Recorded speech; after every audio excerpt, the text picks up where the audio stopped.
अगला लक्ष्य दुर्योधन है पुत्र। अवश्य पिताश्री, दुर्योधन मेरे लक्ष्य तभी हो गया था जब मैंने अभिमन्यु की मृत्यु के विषय में सुना मैंने किस प्रकार छल से इन सब ने मेरे अनुज का वध किया।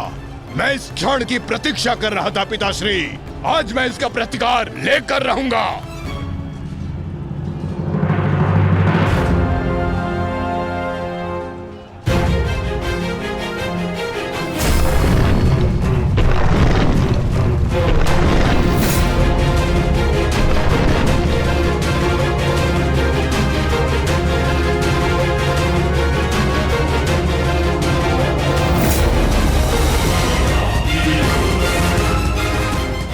भतीजे का प्रणाम स्वीकार करें तातश्री।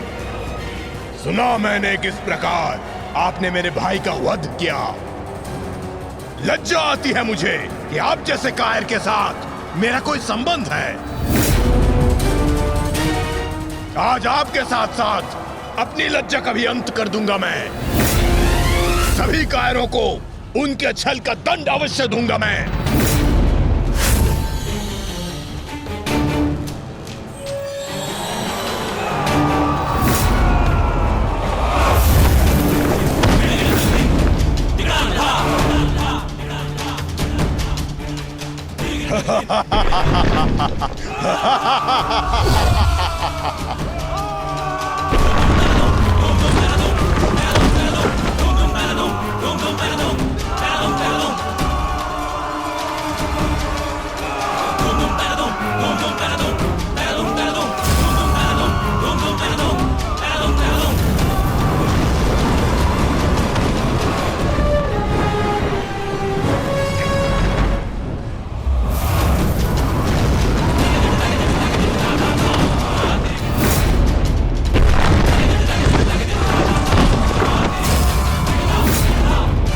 आचार्य, क्या कर रहे हैं आप? कुछ कीजिए,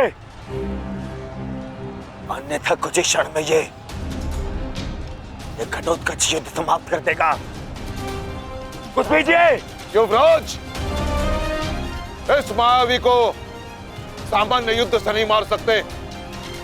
भारतीयों, 10 दिशाओं से घेर लो इसे।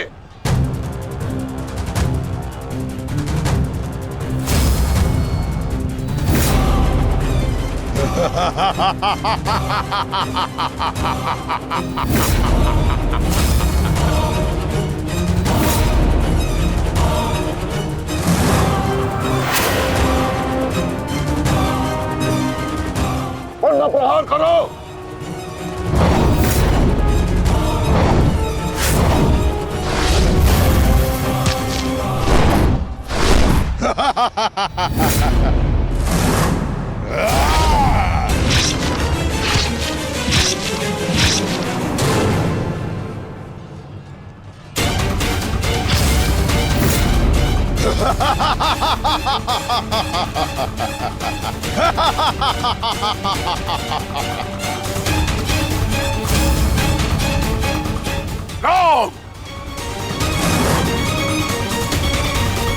पुत्र घटोत्कच अपना कर्तव्य पूर्ण कर रहा है, तो हमें भी कौरवों की शेष सेना पर आक्रमण करना होगा। मैं आज कौरवों की गिनती कुछ और कम कर देता हूं।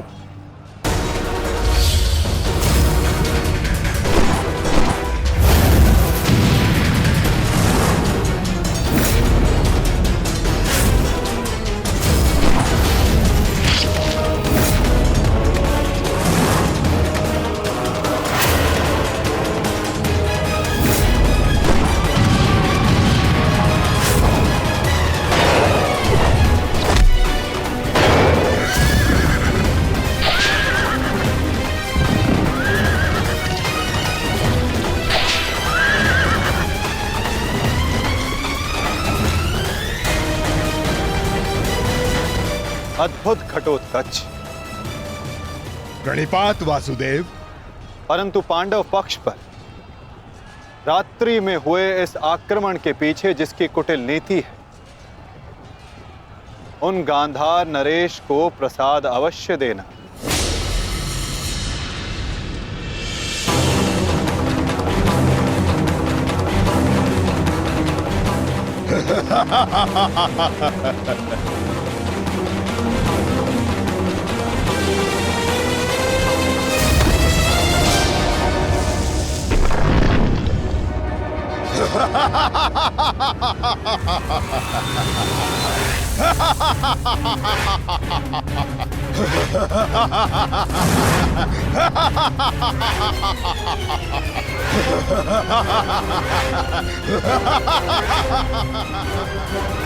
महाराज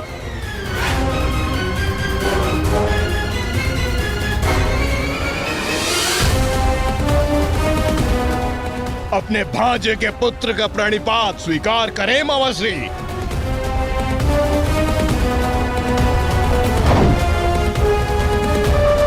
मामाश्री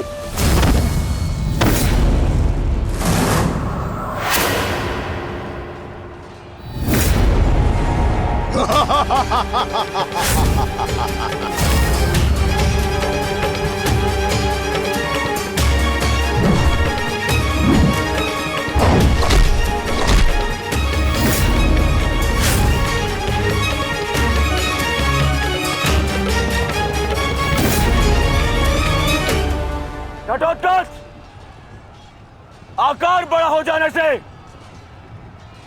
बालक बड़ा नहीं हो जाता।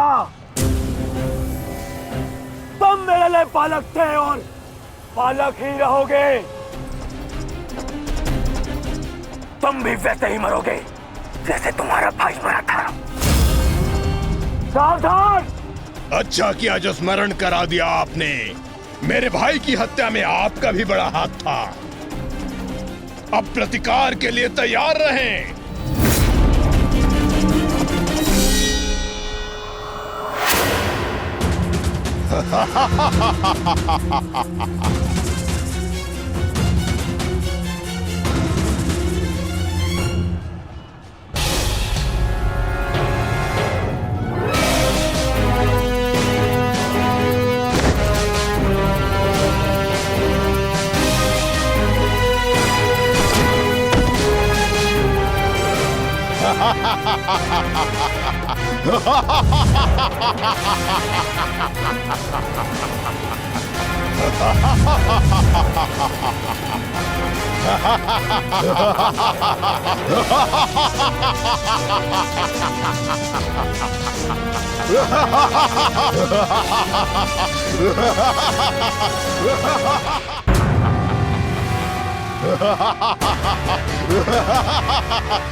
विशाल काया और महामाया धारण करने से कोई योद्धा नहीं बन जाता।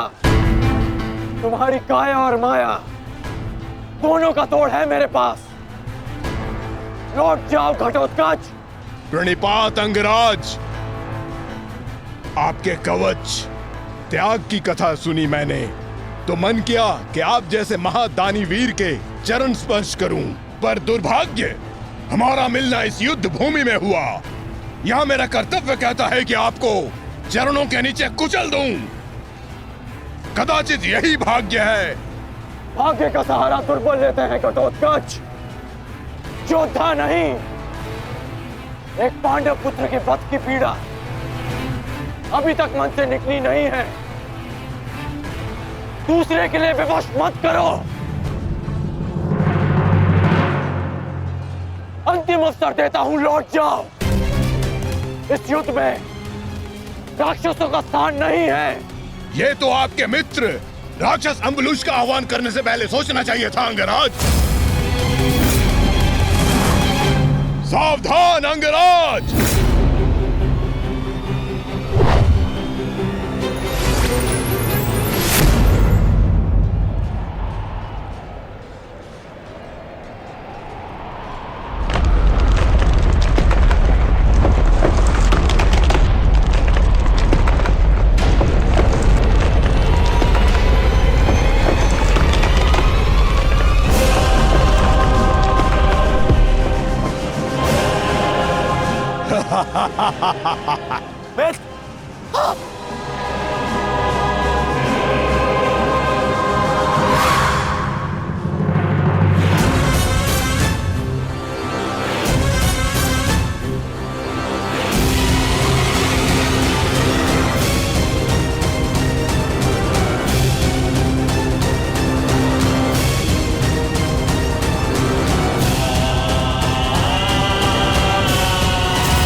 तुम ठीक तो हो?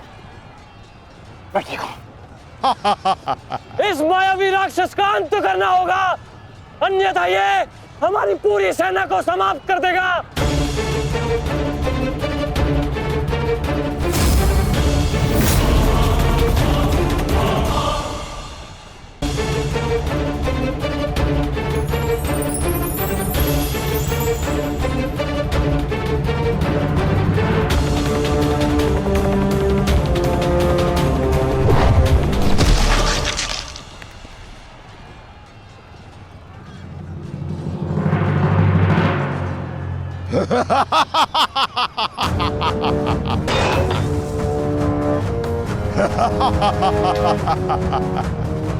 आपके अस्त्र का मुझ पर कोई प्रभाव नहीं होगा अंगराज कर्ण।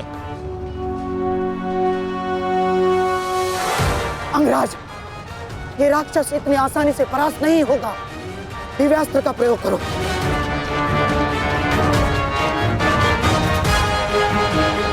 इसका अंत उसी अस्त्र से होगा।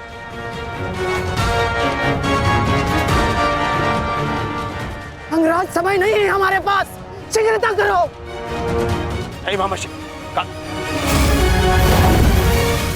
बचो। कितनी बार बचोगे अंगराज कर्ण? कब तक भाग्य आपका साथ देगा?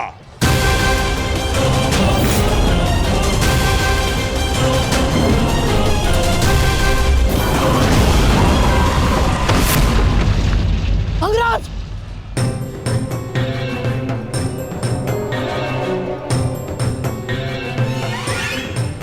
खेल समाप्त हुआ अंगराज कर्ण। इस जन्म और युद्ध से विदा स्वीकार करो।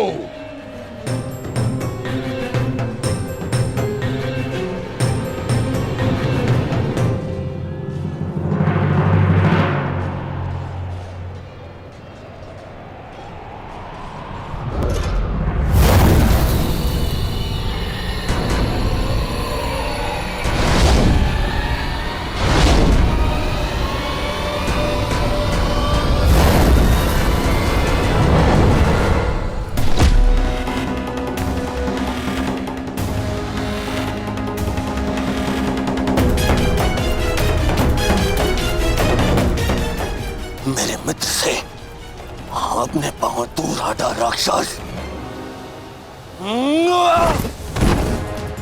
वो अकेला नहीं है। एक बार वन में मेरे पांव में कांटा लगा था। क्रोध में आकर मैंने पूरा वन ही भस्म कर दिया। तुमने भी ऐसी ही भूल की है। अब तो मैं भी नहीं छोड़ूंगा।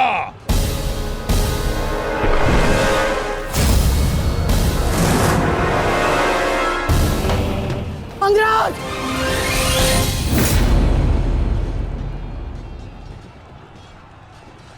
अंगराज उठो। अंगराज, अंगराज, दुर्योधन!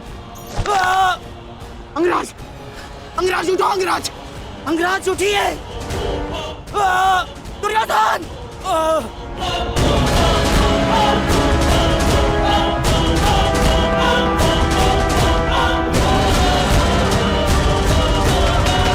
का नाम लेकर संधान करो, वो अवश्य मृत्यु को प्राप्त होगा। किंतु स्मरण रहे, इस शक्ति का प्रयोग तुम केवल एक ही बार कर पाओगे। इस अस्त्र का प्रयोग मैं तुम पर ही करूंगा।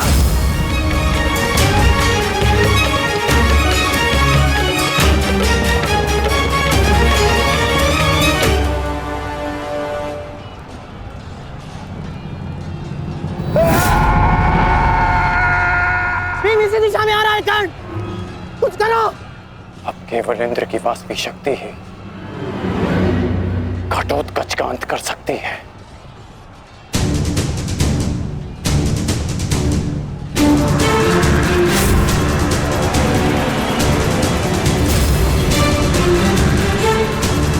आवाहन वास्तविक शक्ति।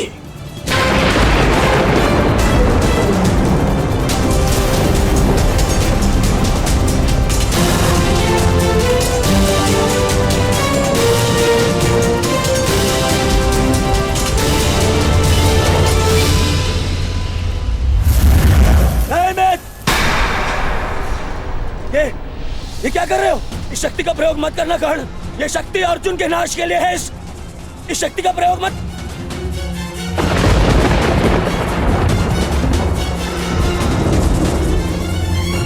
अर्जुन के अंत से अधिक मेरे लिए तुम्हारी सुरक्षा आवश्यक है मित्र। नहीं कर्ण, अर्जुन का नाश, उसका वध तुम्हारे जीवन का स्वप्न है। अपने स्वप्न का नाश मत करो कर्ण, मत करो नाश। वो मेरा स्वप्न है और तुम्हारी मित्रता मेरा यथार्थ। और स्वप्न के लिए यथार्थ को नष्ट नहीं किया जाता। मेरा लक्ष्य समाज में परिवर्तन लाना है और वो परिवर्तन केवल तुम ला सकते हो मित्र। मित्र, मुझे मर जाने दो। ये शक्ति अर्जुन के विरुद्ध तुम्हारा कवच है। मेरे लिए सबसे अधिक महत्वपूर्ण यह है कि मैं तुम्हारा कवच हूं। मैं तुम्हारी रक्षा करूंगा मित्र। नहीं नहीं कर्ण, तुम्हें मेरी सौगंध है कर्ण। ये शक्ति मत जलाना कर्ण, तुम्हें मेरी सौगंध है। मेरी सौगंध है मित्र। किसी के प्राणों की सौगंध उसके प्राणों से बढ़कर नहीं हो सकती मित्र। यदि मुझे ऐसी सहस्त्र शक्तियां भी मिल जाए ना, तो वो भी मैं तुम्हारे लिए बलिदान कर सकता हूं। कर्ण के 100 जन्म, अपने मित्र की एक श्वास पर न्योछावर। मेरी विजय से बढ़कर मेरे लिए वो वचन है जो मैंने तुम्हें दिया कि मेरे जीवित रहते हुए कोई शत्रु तुम्हें हानि नहीं पहुंचा सकता। ऐसा मत करो मित्र।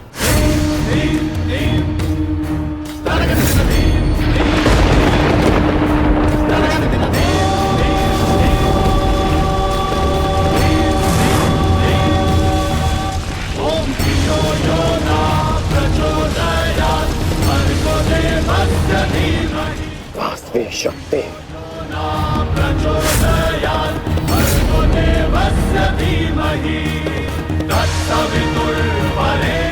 घटोत्कच का अंत करो, अंत करो।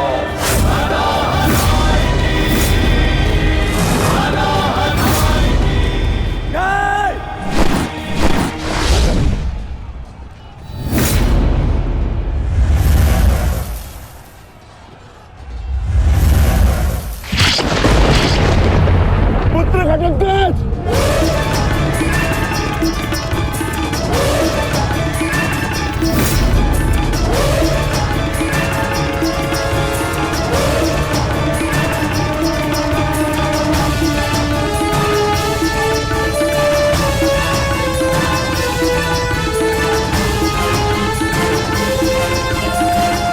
पिताश्री, एक राक्षस हूं, परंतु धर्म युद्ध में भाग लिया है मैंने। मरते मरते भी अपना योगदान बढ़ाकर जाऊंगा।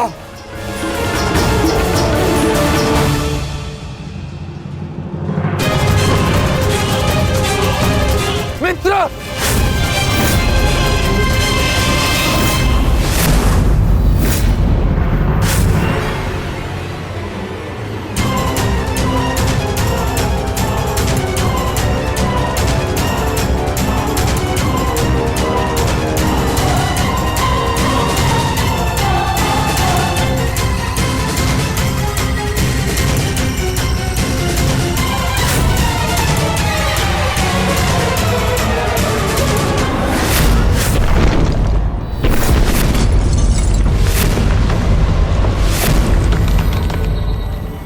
पुत्र।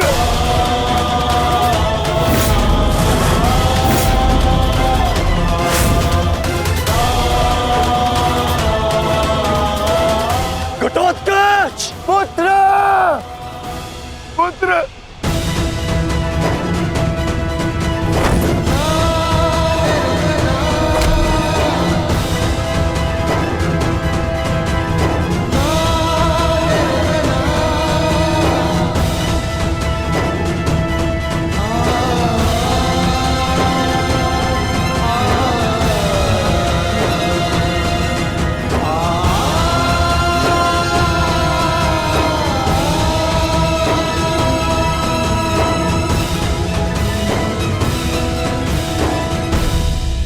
ये तुम्हारा युद्ध नहीं था पुत्र, परंतु सत्य तो यही है कि इस महायुद्ध में राक्षसों और मनुष्य के बीच में अब कोई अंतर नहीं रहा।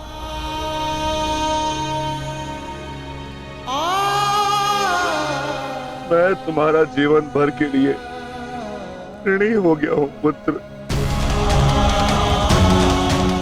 मैं तुम्हारी माता को क्या उत्तर दूंगा, क्या कहूंगा उसे?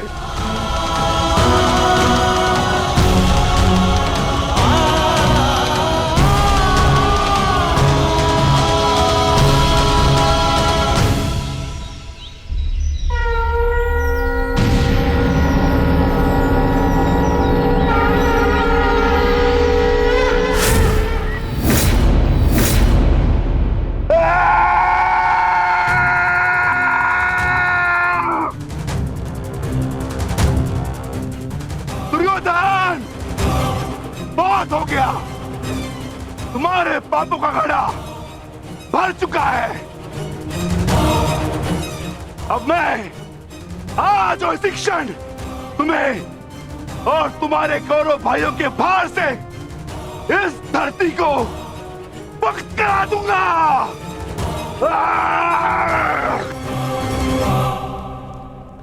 तो प्रतीक्षा किस बात की है भीम? आ जाओ। तुम्हारे लिए तो मुझे शस्त्र उठाने की भी आवश्यकता नहीं है।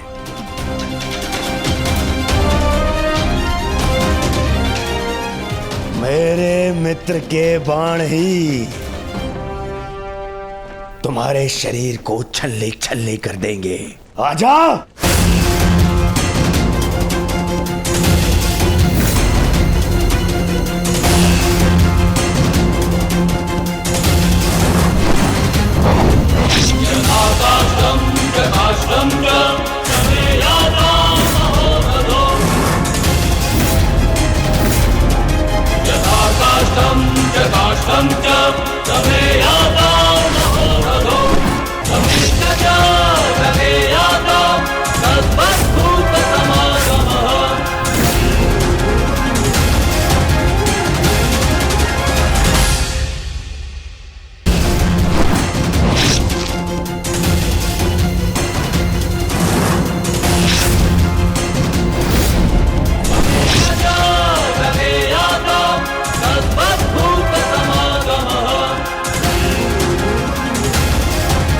क्या हुआ अंगराज?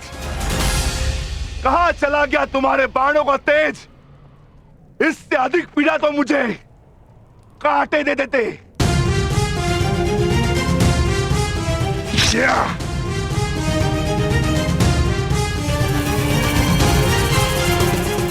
कदाचित तुम भूल रहे हो अंगराज, जिसने तुम्हारे बाणों को उनकी सीमा दिखला दी। मैं उस महाबली घटोत्कच का पिता हूं।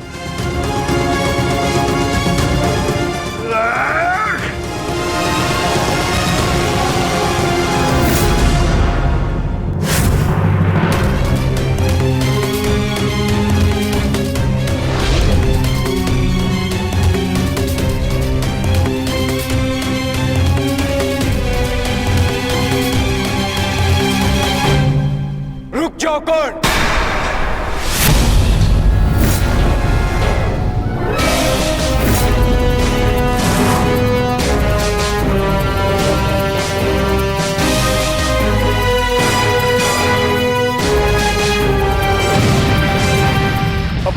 योग शक्ति खो दी तो नियम भूल गए कि धनुर्धर केवल धनुर्धर से ही द्वंद करेगा, गदाधारी से नहीं।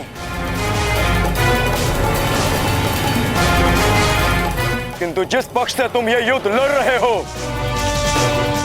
उनका कर्म ही नियम तोड़ना और अधर्म करना है। इसलिए तुमसे नियम की और अधर्म की आशा रखना व्यर्थ है। किन नियमों की बात कर रहे हो अर्जुन? नियमों का उल्लंघन केवल कौरवों ने नहीं, पांडवों ने भी किया है। मेरे शक्ति बाण से तुमने स्वयं को बचा लिया, परंतु मेरी एक बात स्मरण रखना कि एक योद्धा अपने अस्त्र शस्त्र का दास नहीं होता, अस्त्र शस्त्र योद्धा के दास होते हैं।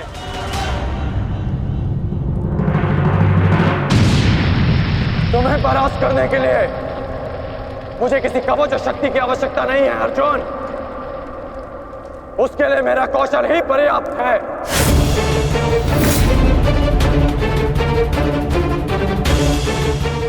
अब ना ही मेरे पास कोई शक्ति है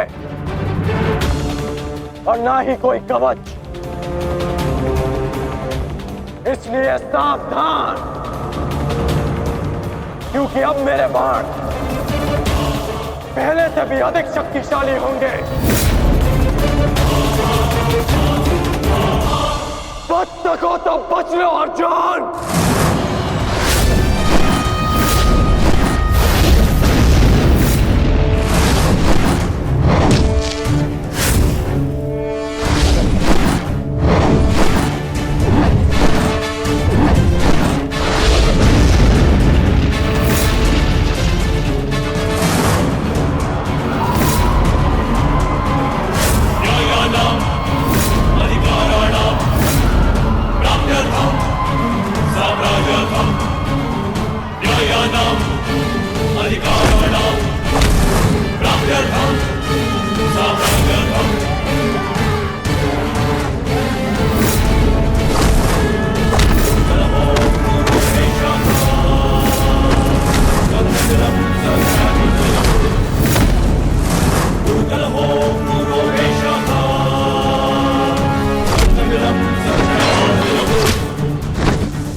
मैं तुम्हें अब जीवित नहीं छोड़ूंगा।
रुक जाओ भीम, प्रतिक्रमण।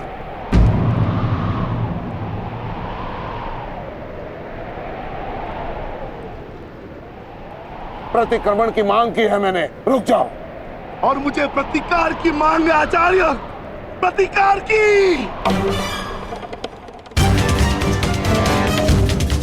अपने पुत्र के प्राणों पर बनाई तो प्रतिक्रमण चाह रहे हो?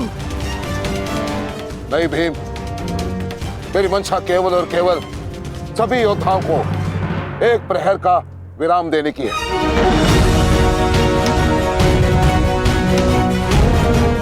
जिसकी आवश्यकता तुम्हें भी है। जाओ, अपने पुत्र का अंतिम संस्कार कर लो। करो भीम।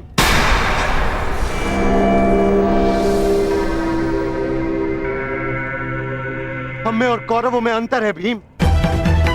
गुरु द्रोण ने प्रतिक्रमण की मांग की है और हमें उनकी इस मांग का सम्मान करना होगा।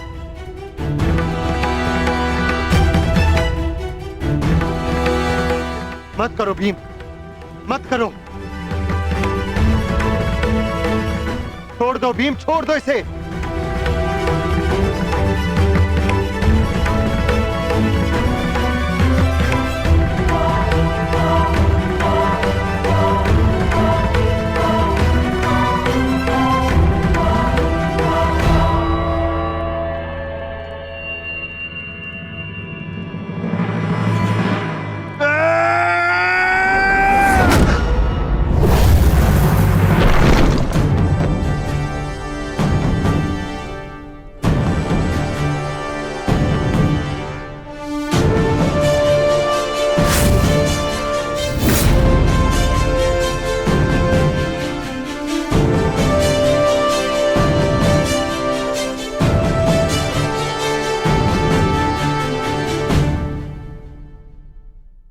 हम सब का जन्म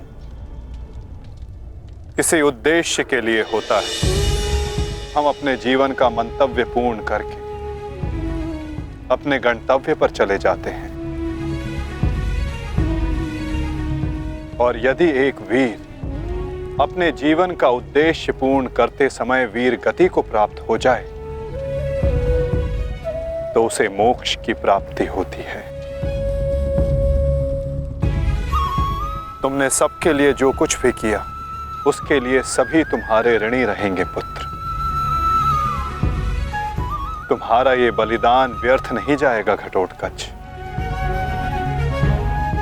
और इन्हीं बलिदानों से हम इस युद्ध में विजय पा सकेंगे। जिस भविष्य के लिए हम ये विजय चाहते हैं माता, क्या उसके लिए वर्तमान का बलिदान करना उचित है? पुत्र की हत्या हो जाए और पिता जीवित रहे, ये कैसा न्याय है माता? ये न्याय नहीं पार्थ, यही नियति है।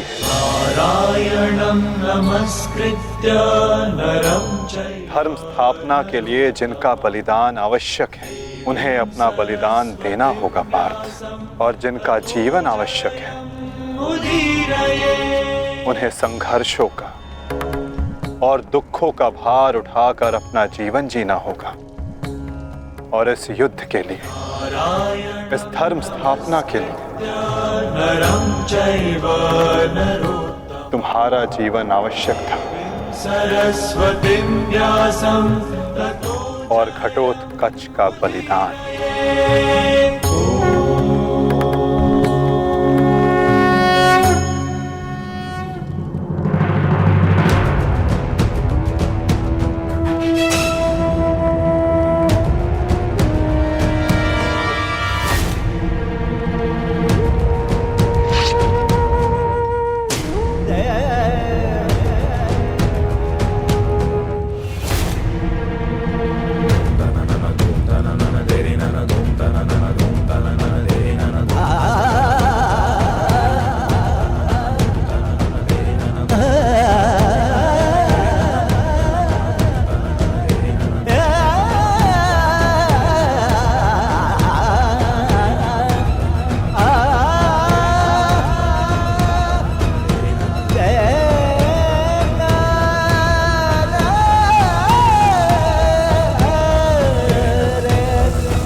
बहुत हो गया प्रतिक्रमण, अब प्रतिकार होगा। प्रतिकार होगा विकोदर, और वो भी उचित स्थान पर। और अब हमारा लक्ष्य होगा कौरव सेनापति द्रोण।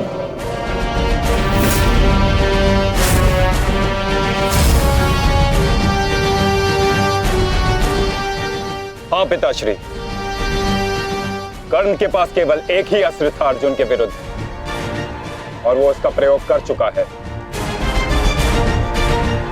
अब ना तो उसके पास कोई शक्ति है और ना ही कोई कवच, इसलिए अब वो हमारे लिए संकट नहीं, किंतु आचार्य द्रोण को रोकना अति आवश्यक है।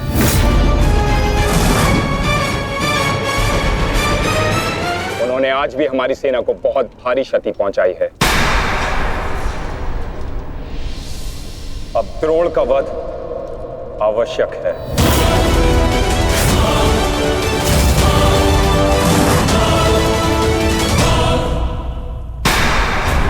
पिताश्री, पिताश्री,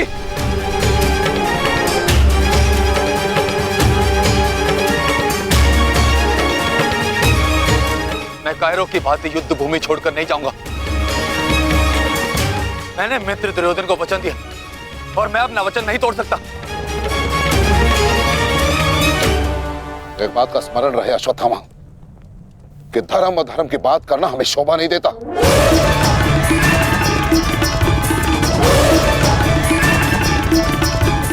स्मरण है तुम्हें युद्ध भूमि में क्या हुआ? भीम तुम्हारा वध करने वाला था पुत्र। उसने यदि आज नहीं किया तो कल अवश्य कर देगा।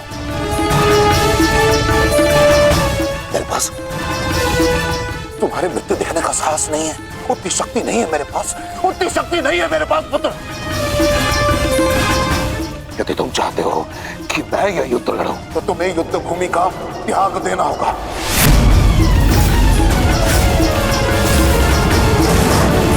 वचन दो मुझे कि तुम युद्ध भूमि का त्याग कर दोगे। वचन दो। आचार्य द्रोण, यदि ऐसा है तो आप यह युद्ध भूमि छोड़कर जा सकते हैं, परंतु मेरा यह मित्र कहीं नहीं जाएगा। वैसे भी आप हमारे सेनापति हैं ना। सेनापति होने के पश्चात भी आप उन विपक्षियों का कुछ कर नहीं पाए, क्योंकि वो विपक्षी आपके प्रिय शिष्य हैं, इसलिए कुछ नहीं कर पाए हैं आप।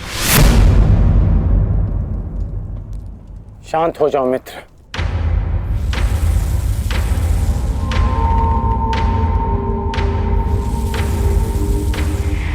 मित्र दुर्योधन सत्य कह रहे हैं। मेरे पिता ने पक्षपात किया है।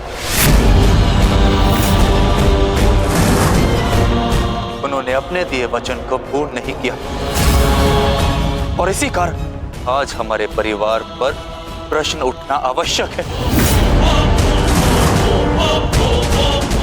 किंतु एक पक्षपाती पिता का पुत्र होने से अच्छा है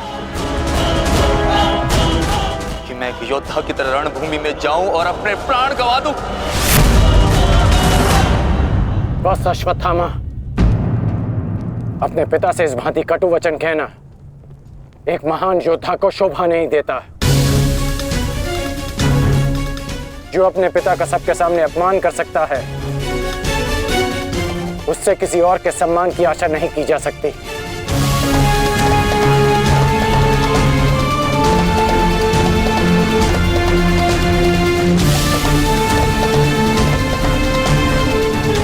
क्षमा कर दीजिए पिताश्री, परंतु मैं इस युद्ध भूमि को छोड़कर कहीं नहीं जाऊंगा।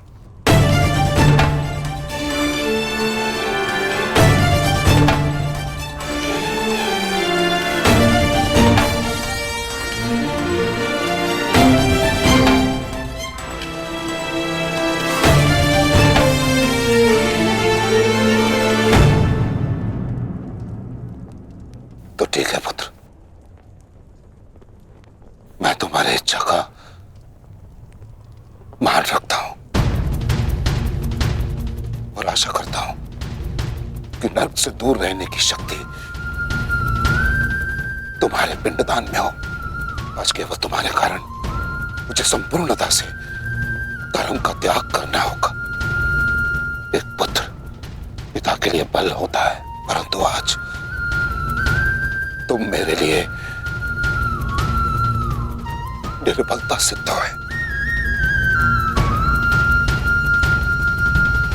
और आप भी सुन लीजिए युवराज, यदि मैंने अपने संपूर्ण जीवन काल में पुण्य किया है तो उन समस्त पुण्यों का मैं कवच निर्मित करता हूं। यदि अपने जीवन में मैंने अपने शिष्यों को समान रूप से देखा होगा तो इस कवच को कोई नहीं फेंक सकता, कोई नहीं। यदि मैंने अपने शिष्यों को संभावना से कम और समर्पण से अधिक शिक्षा नहीं दी होगी तो आज मेरे हाथों से मेरे शस्त्रों को कोई नहीं छीन सकता। इसलिए मैं भारद्वाज पुत्र द्रोण प्रण लेता हूं कि इस कुरुक्षेत्र में जो योद्धा मेरे समक्ष आएगा मैं उसका वध कर दूंगा।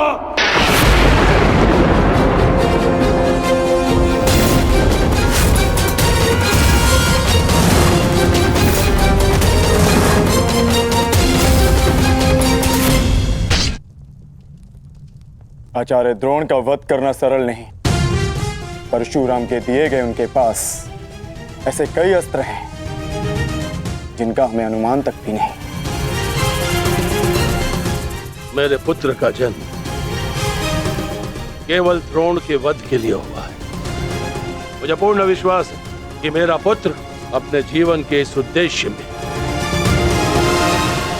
अवश्य सफल होगा।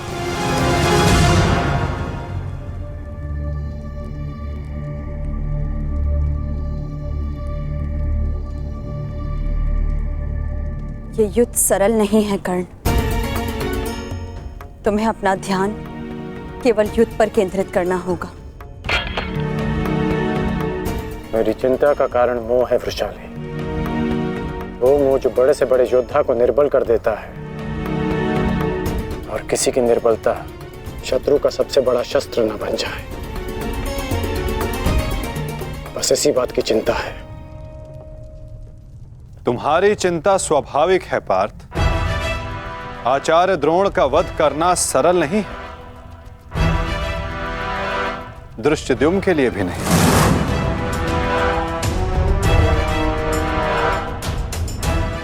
तो क्या कोई व्यू नहीं जो हम आचार्य द्रोण के विरुद्ध उपयोग कर सकें? मैंने कहा कि आचार्य द्रोण का वध करना सरल नहीं। मैंने ये नहीं कहा कि ऐसा करना असंभव है।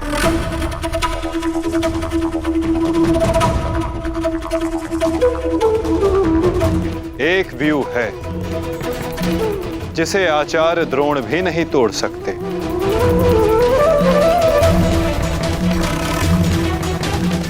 पुत्र मोह व्यू। आचार्य द्रोण को परास्त करने का केवल एक ही अस्त्र है, अश्वत्थामा।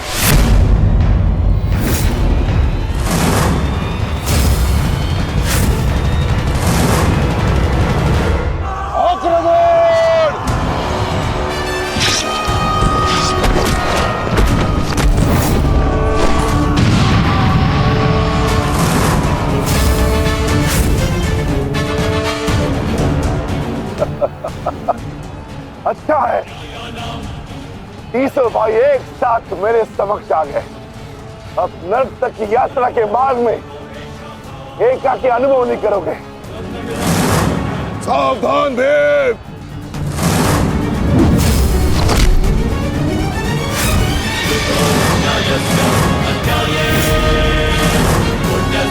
कथा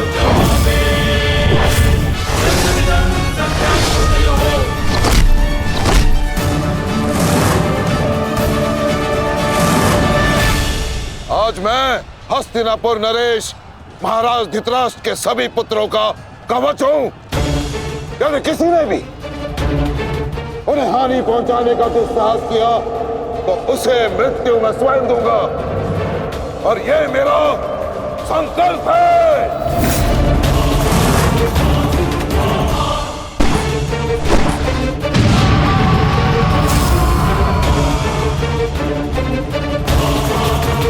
माधव, अश्वत्थामा को घेरने की योजना क्या है?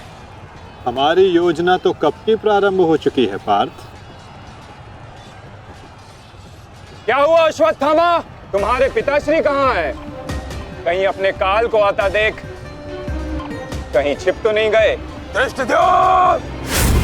ना आचार्य द्रोण किसी से भयभीत है और ना ही उनका पुत्र। आज अपने पिता के काल का काल मैं स्वयं बनूंगा।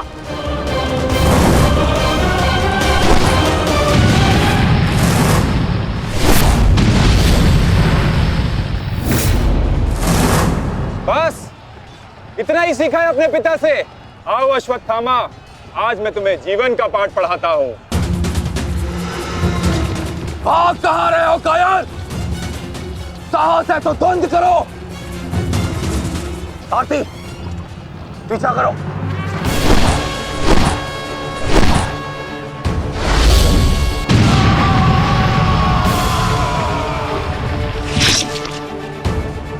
मित्र, अश्वत्थामा कहीं दिख नहीं रहा। कहीं वो शत्रु के घेरे में घिर ना जाए। तुम आचार्य द्रोण के पीछे जाओ, मैं अश्वत्थामा को खोजता हूँ। ठीक है मित्र, सारथी। चलो सत्यसेन।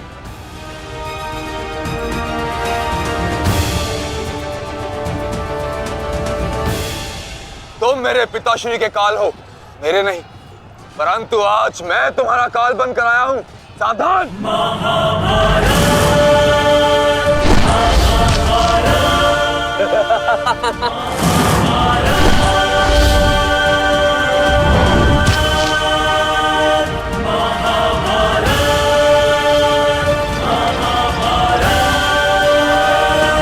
अच्छा हुआ कि पिता और पुत्र दोनों एक साथ मेरे सामने आ गए। आज तुम दोनों मेरे हाथों वीर गति को प्राप्त होगे।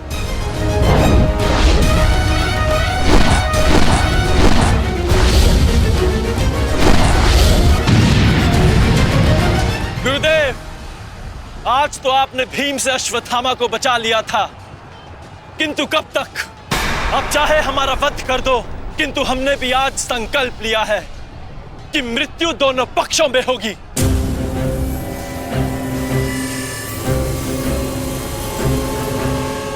चलो सारथी, हमें वापस जाना है। जिक्र करो। अश्वत्थामा का अश्वत्थामा कहीं दिखाई नहीं दे रहा आचार्य, परंतु कर्ण उसी की खोज में गया है। चलो सारथी।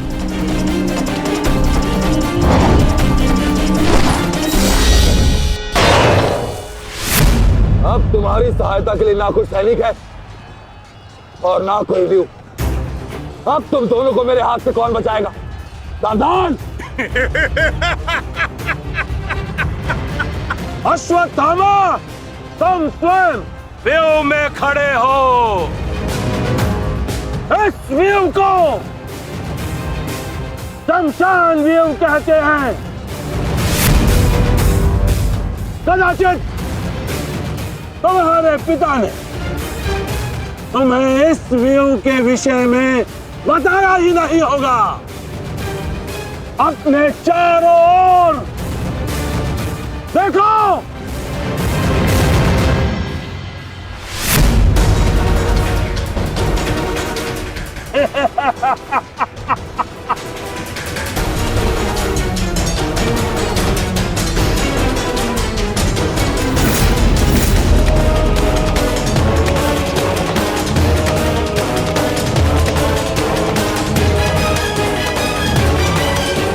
अश्वत्थामा, सावधान!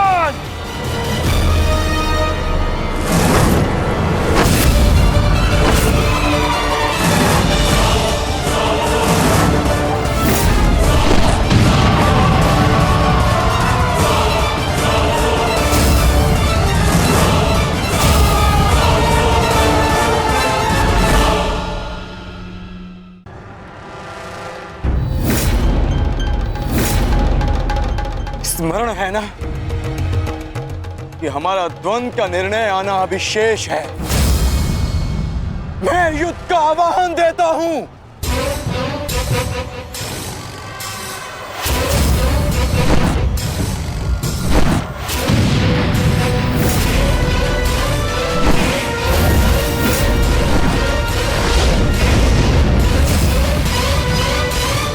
सावधान द्रुपद,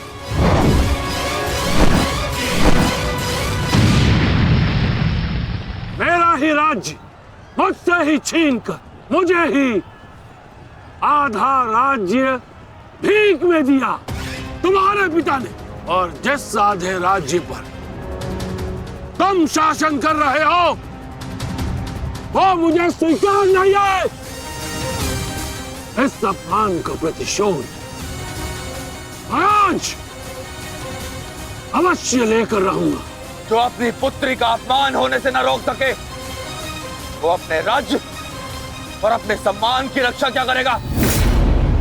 तुम उस विषधर के समान हो जिसके विषदंत टूट चुके हैं। मेरी बात मानो और समर्पण कर दो, तुम्हारे प्राण बचे रहेंगे। प्राण तो अब तेरे नहीं बचेंगे।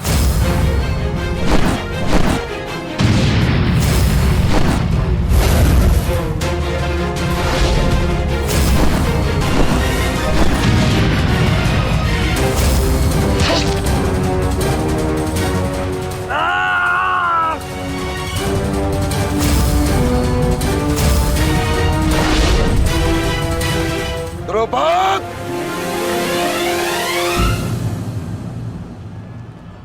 तुम्हारी शत्रुता केवल मेरे साथ है, उसका प्रतिकार तुम मेरे पुत्र से मत लो,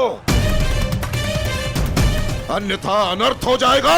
तुम्हारी गुरु दक्षिणा में मिला हुआ मेरा आधा राज्य तुमने अपने पुत्र को दिया, तो तुम्हारी शत्रुता का मूल्य भी तुम्हारे पुत्र को ही चुकाना होगा। सावधान!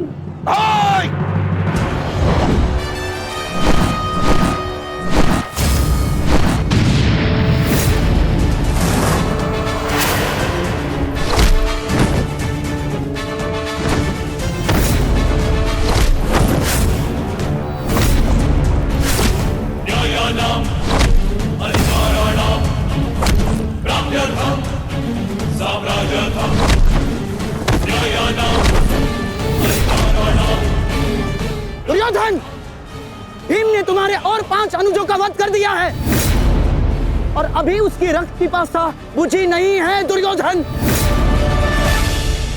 और उस दिशा में देखो, द्रोण द्रुपद नरेश के साथ द्वंद्व में व्यस्त है।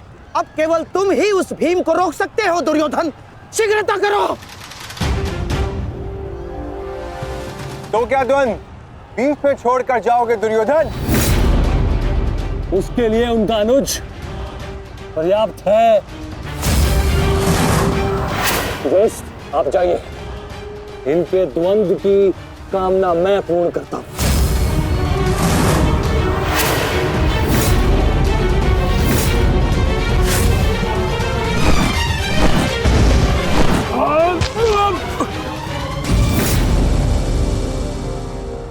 बार बार मुझे छोड़कर मेरे पिता पर वीरता क्यों दिखाते हो आचार्य? मुझसे द्वंद्व करो, मेरे जीवन का एक ही उद्देश्य है और वो है मेरे हाथों आपका वध। तब तक तुम्हें प्रतीक्षा करनी होगी धृष्टद्युम्न, क्योंकि जब तक द्रोण के हाथों में उसके शस्त्र है स्वयं काल भी उसका वध नहीं कर सकता। और स्मरण रहे धृष्टद्युम्न, तुम्हारे साथ साथ तुम्हारे जीवन का ये उद्देश्य भी उपहास बन के रह जाएगा। शस्त्र त्यागने की क्या आवश्यकता है द्रोण? प्रेम, सम्मान, धर्म तो तुम पहले ही त्याग चुके हो। मेरे पिता तुल्य गुरु और अपने पिता महर्षि भरद्वाज पर तो तुम लांछन भी लगा चुके हो। तुम्हारी आत्मा तो कब की मर चुकी है द्रोण, कब की।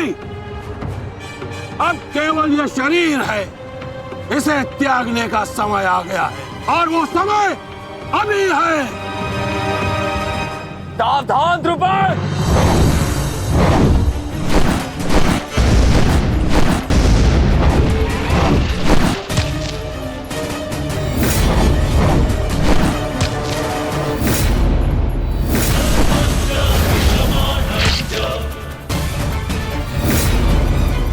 अश्वत्थामा।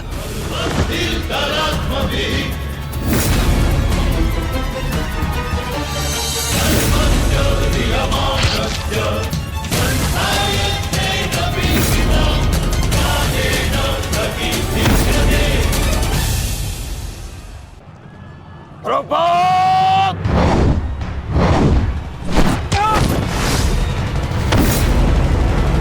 पिताश्री!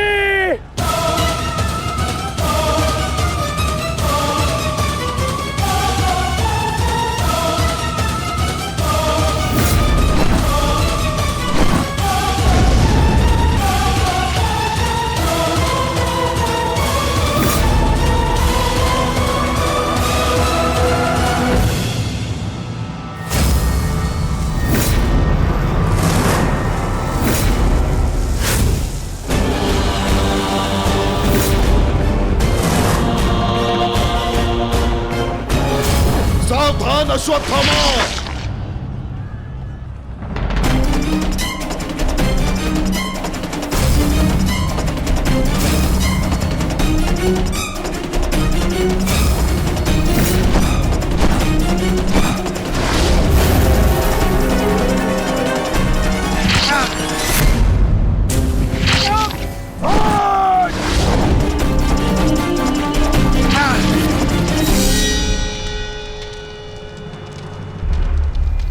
पिताश्री!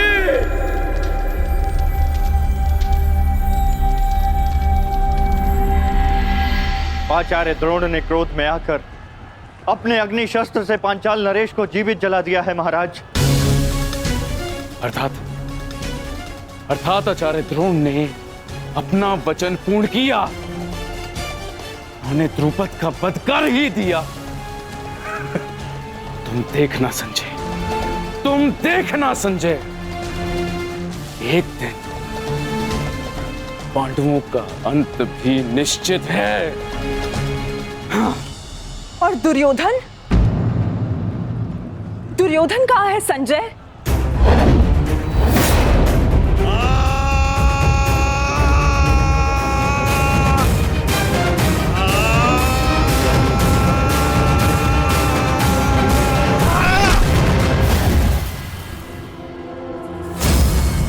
तुम्हें ज्ञात भी है, अब तक तुम्हारे 55 अनुजों का रक्त मैं अपनी गदा को पिला चुका हूं।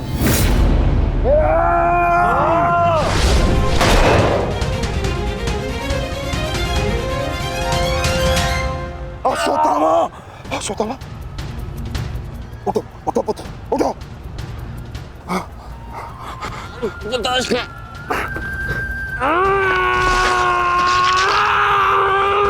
पुत्र, पुत्र, पुत्र, तुम बहुत अधिक चोटिल हो गए हो।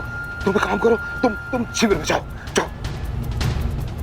नहीं पिताश्री, मैं कोई बालक नहीं हूँ पिताश्री जो इस चोट से हार जाऊंगा। एक योद्धा रणभूमि छोड़कर नहीं जाता पिताश्री। मेरी बात मानो, तुम्हें बहुत आवश्यक है, वहां जाना।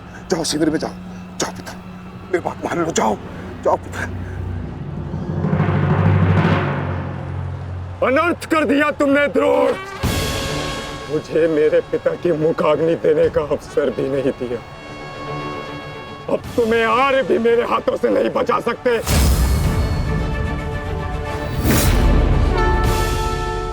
सावधान! मैं जानता हूं तुम एक वीर योद्धा हो, पर तुम बहुत अधिक चोटिल हो गए पुत्र। तुम इस अवस्था में युद्ध नहीं कर सकते। तुम्हें उपचार की आवश्यकता है। जाओ, तुम्हें मेरी शपथ है पुत्र, जाओ। जो क्या पिताश्री?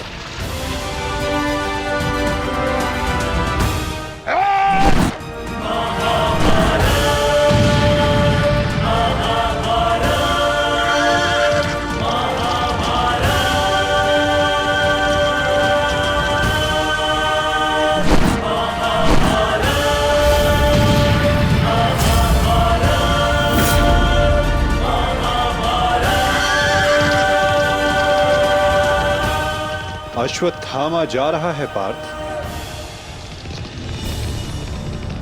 भीम और युधिष्ठिर को संकेत भेजो।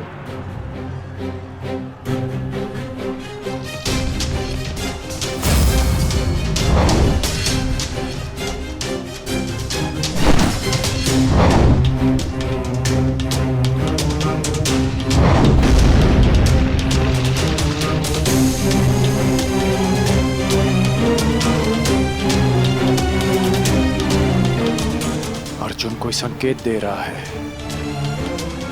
क्या योजना है माधव की?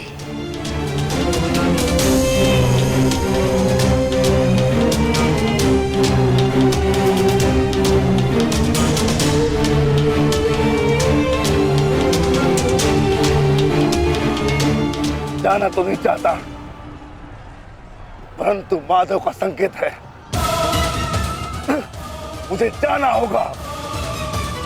प्रतीत होता है तुम्हारे जीवन के कुछ प्रहर अभी शेष है।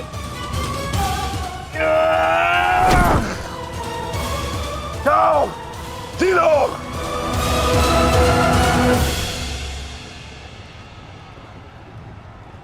सारथी, आगे बढ़ो।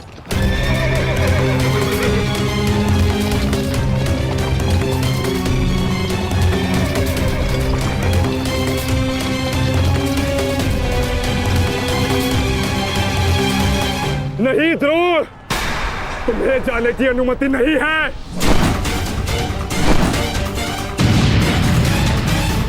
कर्ण, अश्वत्थामा की सहायता करो। वो बहुत अधिक जख्मी है और भीम उसके पीछे है। जाओ।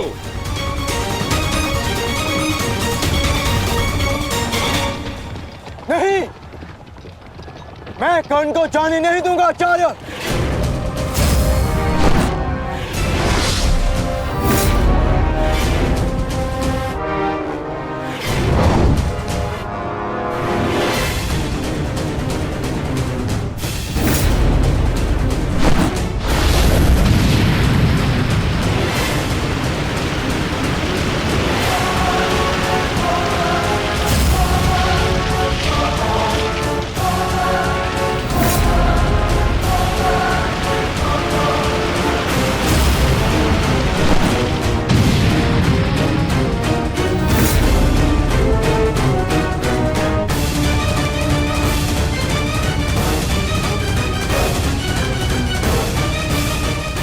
स्मरण रहे पार्थ, यदि कर्ण अश्वत्थामा की सहायता के लिए वहां पहुंच गया तो हमारी योजना विफल हो जाएगी।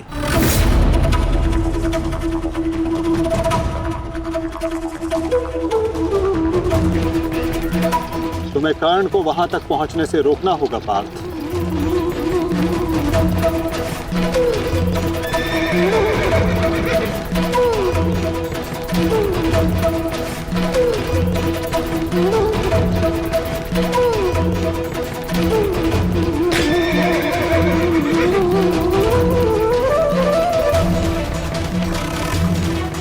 हमें केवल अश्वत्थामा के साथ बने रहना है।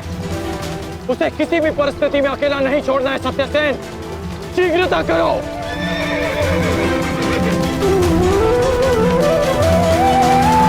माधव, हमें कर्ण को रोकना होगा, अन्यथा हमारी योजना विफल हो जाएगी और आचार्य द्रोण का वध करना असंभव हो जाएगा।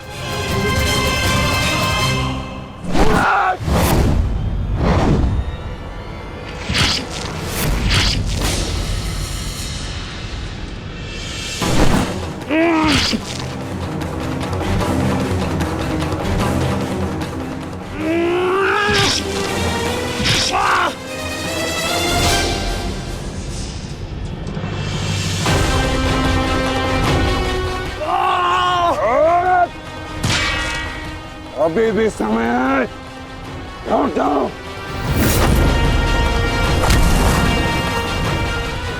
मैं तब तक यहां से नहीं लौटूंगा जब तक आपके प्राण नहीं ले लेता आचार्य।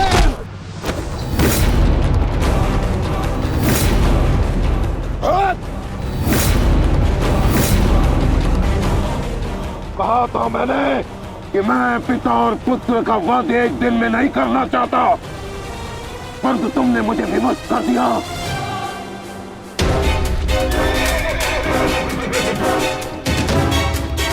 चलिए माता, कर्ण के पीछे चलिए। नहीं पार्थ, इस समय दृश्यद्युम्न को हमारी सहायता की आवश्यकता है और यहां से जाना हमारी योजना का भाग नहीं है। तुम आचार्य द्रोण के साथ युद्ध करो।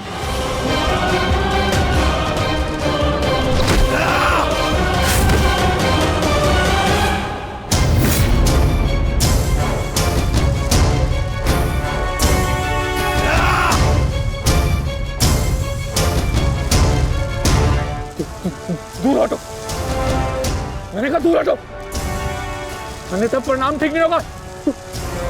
दूर हटो। देखा देश, अंत समय आने पर भी कुछ मूर्खों की अकड़ नहीं जाती, उनकी अकड़ उनके मृत्यु के साथ ही जाती है।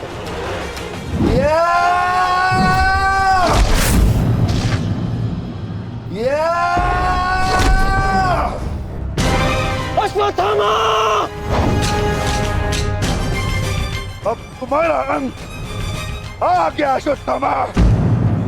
अश्वत्थामा!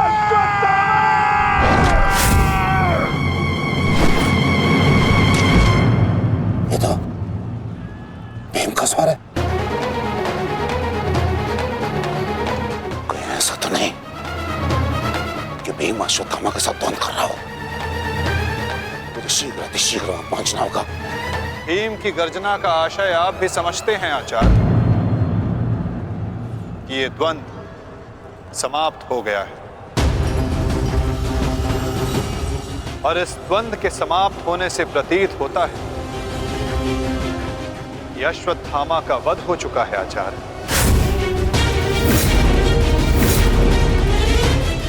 असंभव, असंभव नहीं है माधव। तो द्रोण का पुत्र अश्वत्थामा, और जब तक द्रोण जीवित है अश्वत्थामा को कुछ नहीं हो सकता। मेरा हृदय कहता है कि मेरा पुत्र जीवित है, कुछ नहीं हुआ उसे। और वैसे भी मुझे आपके बातों पे विश्वास नहीं है माधव। यही विचार पांडवों का भी था आचार्य कि युद्ध भूमि में उनके रहते हुए अभिमन्यु का वध नहीं हो सकता, उसकी मृत्यु नहीं हो सकती। परंतु ऐसा नहीं हुआ आचार्य। जब काल के रूप में जयद्रथ आ सकता है,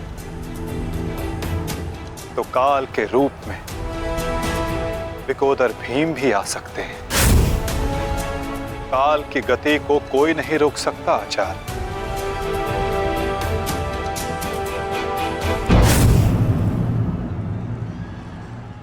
सावधान भीम!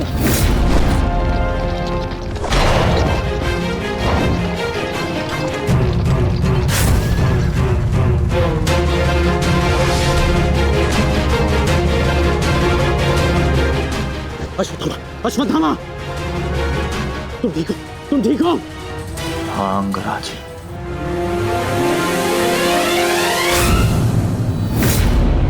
ये तो भीम पुत्र सुत्सोम है।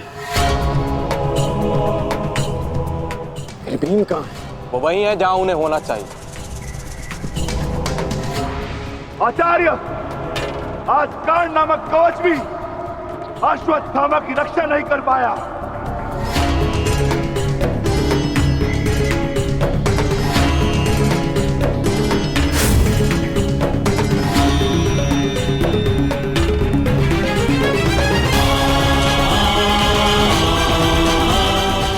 ये पांडवों की योजना है,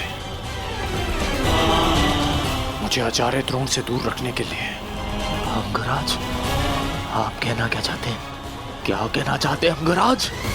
आज पांडवों का लक्ष्य तुम नहीं, आचार्य द्रोण है। सत्य है ये, मेरा पुत्र अभी तक जीवित है, कुछ नहीं हुआ उसे। सत्य कहो, सत्य कहो भीम।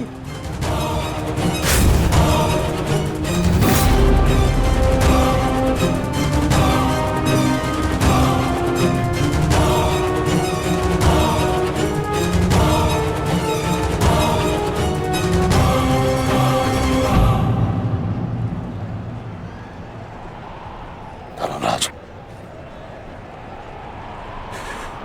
मैं तुमसे सुनना चाहता हूं, ये सत्य क्या है? कह दो कि मेरा पुत्र जीवित है। तुम्हारा उपयोग केवल मेरा ध्यान भटकाने के लिए था। मुझे इस बात का आभास क्यों नहीं हुआ? आचार्य द्रोण के प्राण संकट में है। चलो अश्वत्थामा, चलो। सत्य कह दो कि आज भी मेरा पुत्र जीवित है, कुछ नहीं हुआ उसे। उसका वध नहीं कर सकता। कहता एक बार। युद्ध भूमि में तुम्हारा विकोदर भीम के साथ रहना अनिवार्य है युधिष्ठिर, क्योंकि आचार्य द्रोण जानते हैं कि विकोदर भीम असत्य बोल सकते हैं,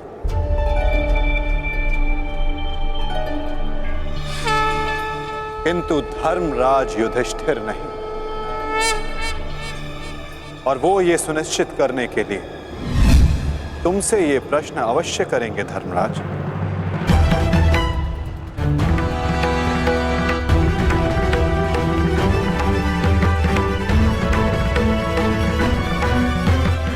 आप मेरे शत्रु हैं आचार्य, कौरवों के सेनापति।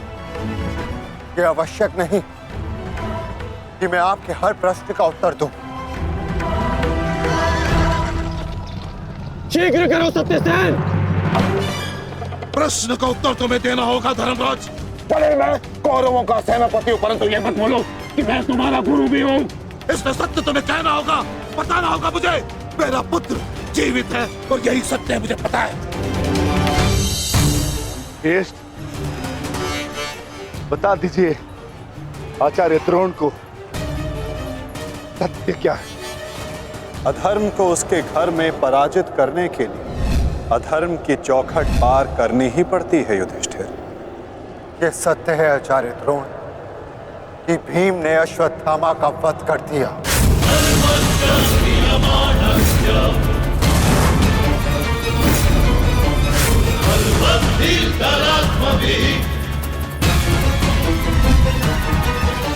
नहीं माधव, मैं असत्य नहीं कहूंगा। तुम्हें असत्य नहीं कहना है युधिष्ठिर। विकोदर भीम अश्वत्थामा नामक हाथी का वध करेंगे।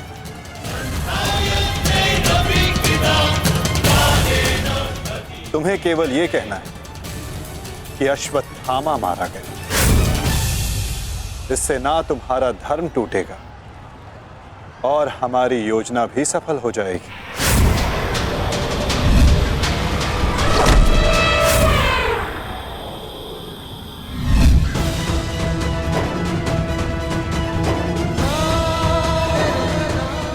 पुनः एक बार कह दो धर्मराज कि ये सत्य है।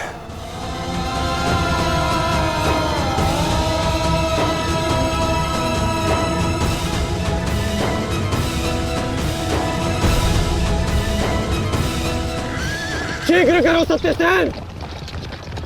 आपने बिल्कुल सही सुना आचार्य द्रोण।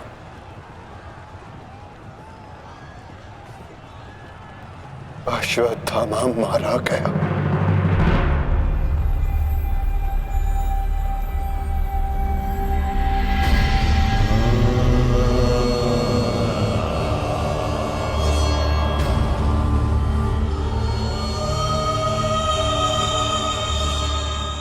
परंतु वो एक मनुष्य नहीं,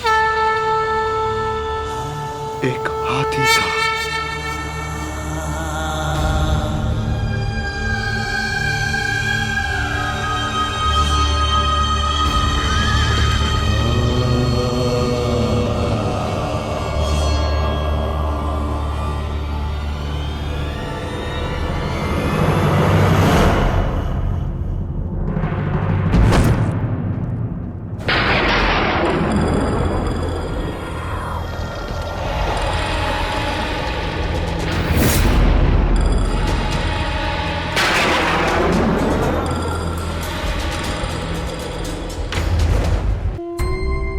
जिस पुत्र के लिए आप आचार्य से शिक्षक बन गए, जिस पुत्र के लिए आपने अपने शिष्यों से गुरु दक्षिणा नहीं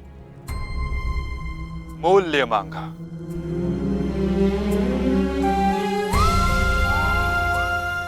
और उसी पुत्र के कारण आप एक एक करके अधर्म की सीढ़ियां चढ़ते चले गए आचार्य।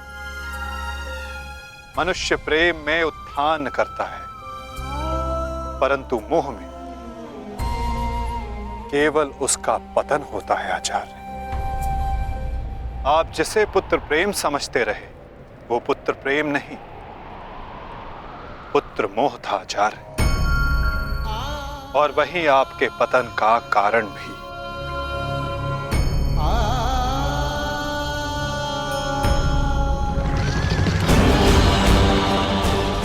शीघ्र करो सत्यसेन।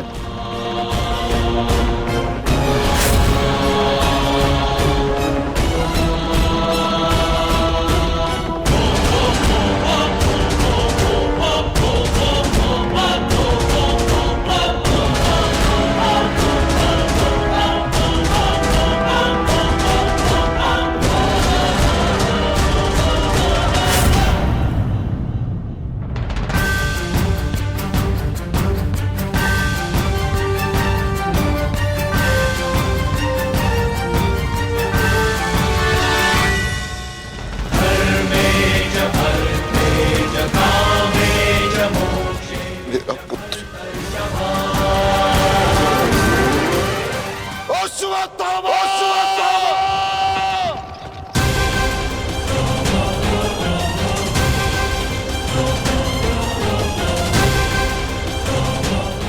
आपके साथ छल हुआ है आचार्य। अश्वत्थामा जीवित है।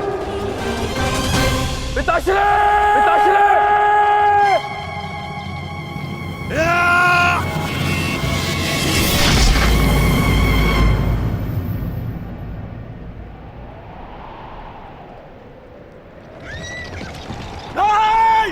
आचार्य!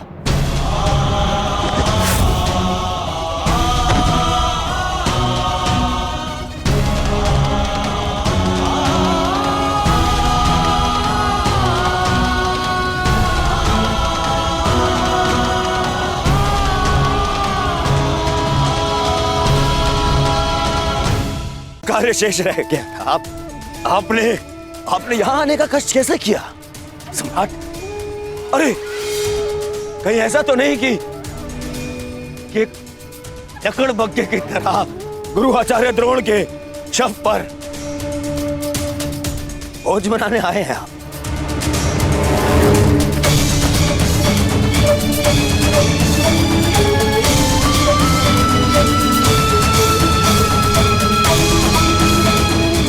भोज मनाने आए हैं?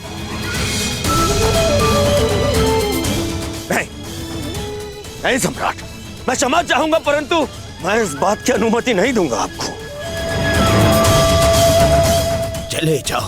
चले जाओ यहां से, अन्यथा मैं आप लोगों के शव पर उत्सव मनाऊंगा। चले जाओ। हम यहाँ युद्ध करने नहीं आए, अपने गुरु के अंतिम दर्शन करने आए हैं। इस समय मैं अर्जुन नहीं, अपने गुरु का शिष्य हूं। हम पांडु पुत्र होने के नाते नहीं, परंतु कुरुवंशी होने के नाते उनके अंतिम दर्शन करने आए हैं। नहीं तुम्हें इस युद्ध में विजय मिलेगी और ना ही अपने गुरु के दर्शन।